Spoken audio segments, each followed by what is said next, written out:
Bonjour, chaque année, l'association Capcom organise un concours pour récompenser la meilleure campagne de communication publique, c'est-à-dire des communications émanant de collectivités territoriales ou d'organismes publics. Cette année, le jury était présidé par Mercedes Hera, que j'ai le plaisir d'accueillir sur ce plateau. Bonjour. Bonjour. Au-delà du fait d'être présidente du jury, vous êtes également présidente exécutive d'Euro RSCG Worldwide et le Grand Prix, le Capcom d'Or, cette année a été remis à la métropole Grenoble-Alpes.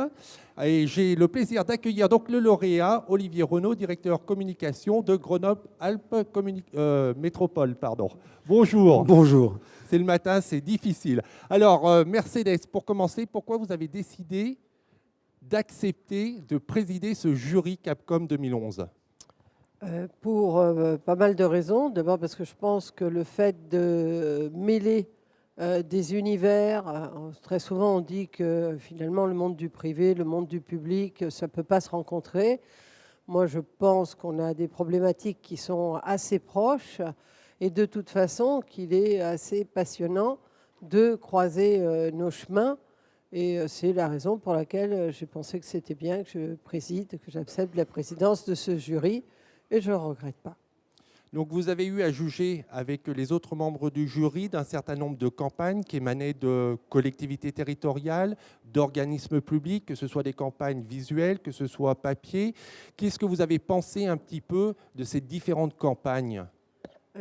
J'ai pensé que d'abord, il y avait un enjeu quand même, une difficulté dans cet univers qui est une difficulté de moyens, parce que de partout, si on regarde un tout petit peu tout ce qui a été fait pour diffuser, on reste sur des systèmes malins, mais des systèmes qui manquent parfois un petit peu d'efficacité. Heureusement, grâce à l'Internet, on peut mettre en scène ou mettre en place des systèmes qui sont relayés par les gens, ce qui fait que l'achat d'espace, entre guillemets, est moins effrayant puisque les gens ont la gentillesse de, quand les campagnes sont fortes, c'est le cas de celle qui a été primée, la passer, la viraliser. Et donc les gens sont presque partie prenante de la communication. Mais globalement, on va dire quand même un peu plus de moyens ne nuirait pas. C'est probablement quelque chose de plus profond que ça. C'est une considération par rapport à la communication dont il me semble qu'elle est un enjeu clé pour les gens aujourd'hui et pour le monde. Et dans un monde de difficultés, on peut appeler un monde de crise, je crois qu'elle est plus nécessaire que jamais. Au-delà de ce manque de moyens, est-ce que vous avez constaté une différence entre ce que vous avez l'habitude de faire pour des entreprises commerciales et ce que vous avez vu là pour des institutions ? Non, pas exactement, parce que l'évaluation est quand même du même ordre. C'est-à-dire, soit on a trouvé un levier intéressant pour parler aux gens, soit on ne l'a pas trouvé. Et c'est un peu cela qu'on a jugé, c'est-à-dire par rapport à toutes ces actions citoyennes ou ces actions de positionnement de mairie, ça reste le même enjeu, être très clair, très explicite, savoir ce que l'on veut communiquer, être précis finalement dans l'enjeu de la communication et ensuite mettre la créativité au service de cela. On s'aperçoit que dans cet univers comme dans les univers commerciaux, on a besoin de cette créativité parce que les gens ne nous écoutent pas et ne nous regardent que si on leur apporte quelque chose, soit d'intelligent, soit de divertissant, mais il faut apporter quelque chose. Donc, pour ce monde-là, la créativité est aussi un passage obligé. Alors Olivier Renaud, je le disais, vous avez obtenu le Capcom d'Or. Est-ce que vous pouvez nous parler un petit peu de cette campagne Super Tri ? Alors, cette campagne Super Tri, d'abord je vous présente Super Tri parce que c'est lui la vedette de la campagne, c'est pas moi. Cette campagne, elle a été imaginée parce que, comme toute agglomération, on incite les citoyens à trier leurs déchets ménagers. Et on s'était rendu compte que les campagnes traditionnelles avaient trouvé leur cible. Il y avait un certain nombre de citoyens qui faisaient le bon geste, mais un certain nombre, et pas négligeable, d'autres citoyens n'étaient pas du tout sensibles aux campagnes traditionnelles. Donc on a imaginé quelque chose de beaucoup plus visuel, quelque chose d'un peu culotté, d'un peu provoquant, avec un faux super-héros qui traque les mauvais trieurs. Putain, Super Titi, il a les boules là. Il est en pétard là, Super Titi. C'est quoi cette histoire? Il paraît qu'il y a des gens, ils jettent des trucs dans la rue. Quand on balance des trucs dans la rue, il faut savoir que Super Titi, il attaque. Alors on va se mettre en planque, tu me suis. Super Titi, regardez-vous. Alors attends, filme, t'as le fil devant. Alors, on est en planque. Et maintenant, on attend. Mais peut-être. Non mais, faut arrêter. Faut arrêter. Ça suffit maintenant. Le laisser aller, c'est n'importe quoi. Oh putain, ça y est là. Bonjour mademoiselle, madame, je n'en sais rien et je m'en fous. Je suis désolé, mais pourquoi vous avez fait ça? Je suis Super Titi, vous avez balancé votre paquet de cigarettes, il ne faut pas. Alors vous reprenez votre paquet de cigarettes. Je suis Super Titi. Viens.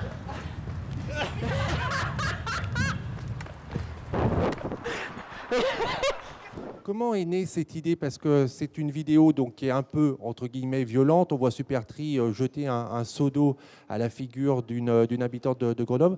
Comment est née cette idée de ce type de communication? L'idée, c'était vraiment d'employer un ton nouveau, de toucher d'autres habitants, notamment les jeunes, et puis surtout aussi d'attirer l'attention sur ces campagnes qui finalement n'étaient plus visibles. Elles faisaient partie du quotidien, on avait des campagnes très pédagogiques, parfois un peu moralisatrices, qui avaient vraiment trouvé leurs limites. Il fallait faire un petit peu de provocation et l'idée de créer un super-héros, c'est venu d'une série de remue-ménage où on a déliré, où on s'est laissé aller, et puis on a imaginé des scénarios, voilà, et puis on l'a fait. Et quand vous dites « on l'a fait », qui est à l'origine de la campagne? L'équipe que j'ai le plaisir de diriger, on était 5-6 à se réunir en secret pendant plusieurs mois parce que on avait imaginé la campagne en 2 temps. Donc un premier temps où le héros apparaissait sur les écrans Internet comme un peu à la manière de Rémi Gaillard, le héros de Montpellier. Et donc, il fallait surtout garder le secret. On a réussi à garder le secret. C'est pas mal, quand il y a une petite dizaine de personnes qui sont dans la confidence, de garder un secret pendant 6 mois. On était déjà très contents de ça. Et puis, notre première satisfaction, ça a été le jour où on a diffusé la fameuse vidéo avec le seau d'eau, où en une demi-journée, il y avait 60 000 vues sur Internet entre Dailymotion et YouTube. Mercedes, qu'est-ce qui a plu au jury dans cette campagne?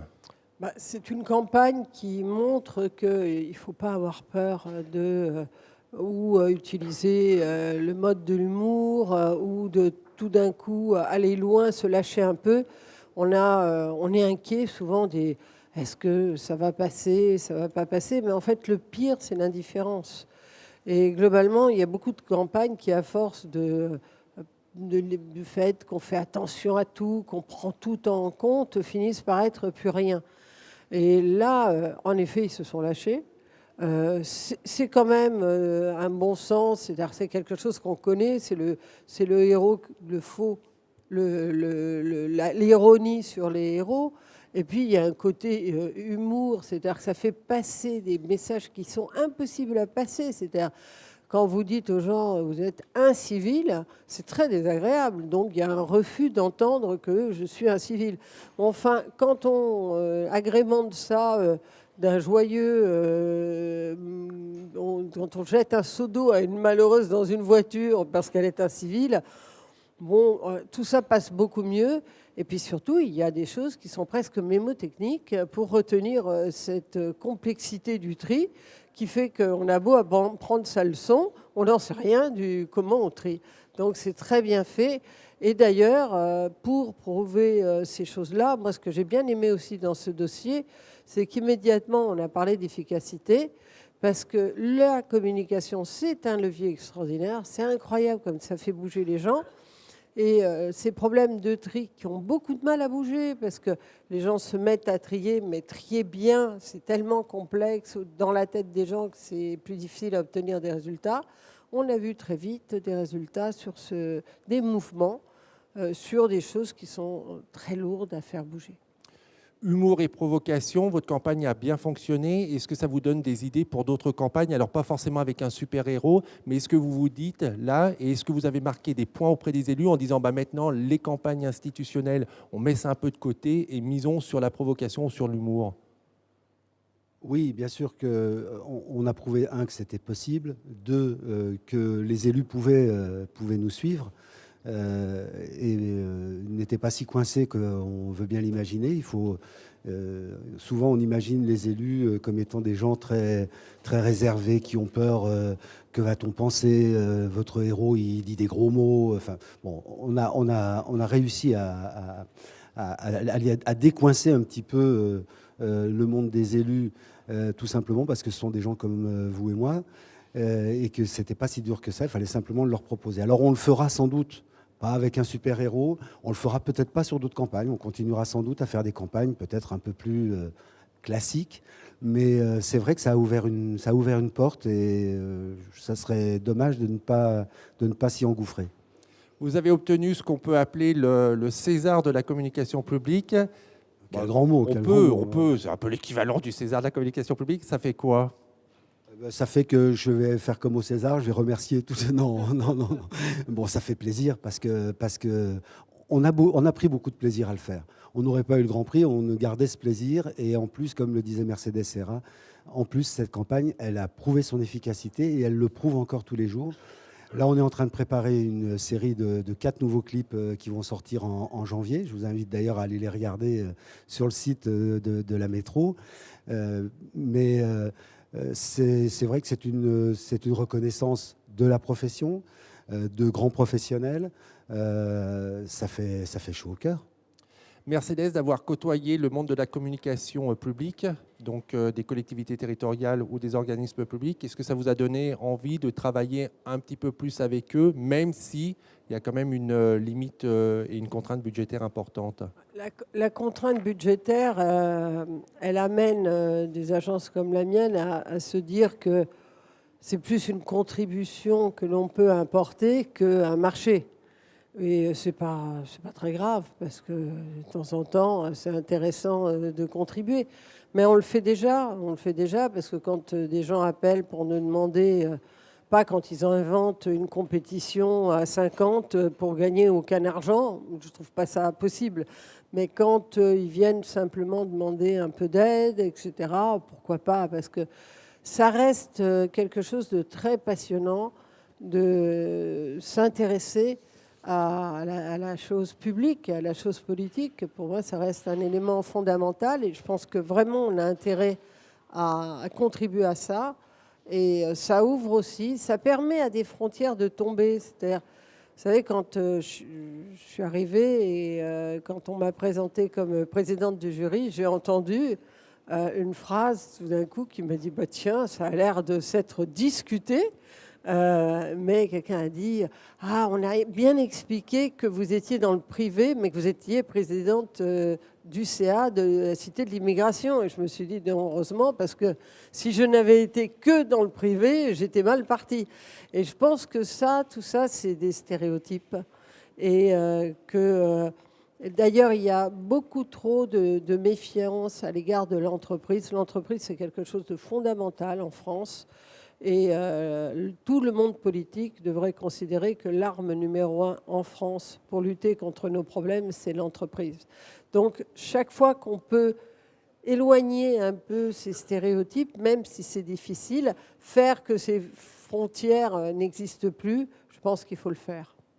Merci beaucoup à tous les deux. Si vous voulez en savoir plus sur la communication publique et sur ce concours Grand Prix Capcom, vous pouvez aller sur le site internet www.cap-com.org et pour revoir cette émission, www.demain.fr. On se retrouve très prochainement pour une nouvelle émission. Au revoir.